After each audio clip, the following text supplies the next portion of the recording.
Labas, aš esu Violeta. Šiandien žemė vs daiginimo tabletės. Ką geriau yra naudoti sodinant sėklas.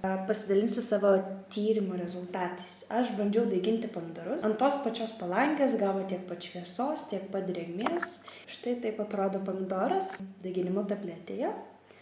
O štai taip atrodo pomidoras daiginamas žemėje.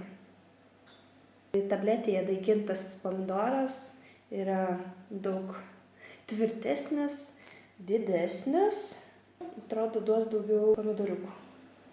Taip atrodo daiginimo tabletė, ją reikia įdėti į vandenį ir tuomet jinai išsipučia iki štai tokio dydžio. Vienoje pusėje yra skylutė, galima įdėti sėklą ir jinai ten dygsta. Su žeme reikia daugiau priežiūros, daug dažniau laistyti. Pati ta žemė, jinai daug greičiau išdžiūna. Žemė lygiai taip pat kaip ir į tabletę. Reikia įdėti sėklą, šiek tiek užberti žemę, labai nedidelį sluoksnį, na ir tada kantriai laistyti ir laukti. Ir užauga štai toks mažas pomidoriukas.